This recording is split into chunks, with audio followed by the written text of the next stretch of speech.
My name's Randy Allen. I'm the Director of Safety and Security for the Ball Chatham School District. I've been with the district since 2004, and I've been the director since about 2010. The Chatham School District is comprised of approximately 4,850 students. We've got about 1,450 at the high school itself. We have 6 schools total, 3 elementary schools, an intermediate school, a middle school, and the high school.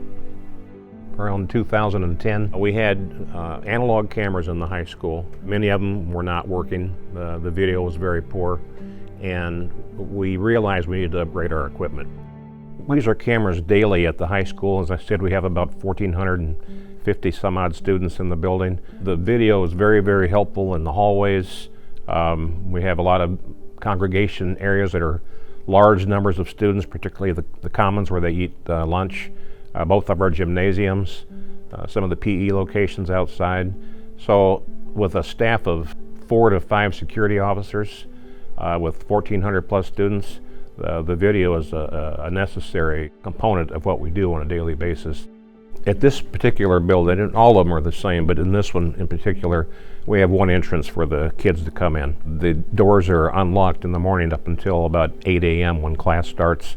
At that time, they're locked. They have to be buzzed in by a security officer at the front desk. The other entrance to the building that's most heavily used is the faculty side. On the faculty side, the staff are required to show an ID to allow them entrance into the school. Key control is a huge factor in almost any business.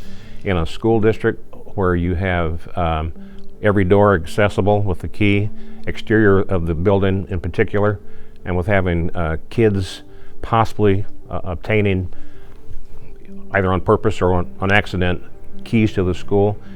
Keys are a big deal, so by eliminating the keys and using access control, it took one of the major worries off of us that we worry about is security of the building. School districts are required to perform mandatory drills throughout the year by state law.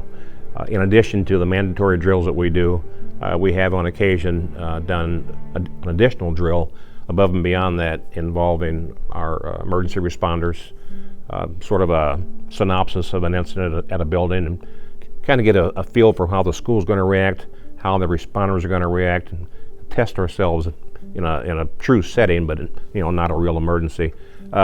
We've used Senergy in the past in doing so because we use our access control in these drills. We definitely use the cameras internally, and also our law enforcement partners now have access to videos, so they also can view the interior of the schools. On the way to the high school, if we have an incident in the building, they can look in the school along with us. We can kind of guide and direct them what's going on in the building and where. So it helps them immensely because they've now got eyes inside that they wouldn't have had otherwise. So yeah, using the cameras, but using Senergy in conjunction with that during our drills and with our police departments, it's fantastic. I would recommend anyone looking at school security to consider access control for entry and exit of your schools. Definitely consider and stress video surveillance in the schools. We just added a major security upgrade in our parking lot, student parking lot, athletic complex, press box area. So we've got video inside and outside the building. I would seriously recommend anyone looking at security look at video surveillance, and Senergy has done a great job for us, so I would recommend them in a heartbeat.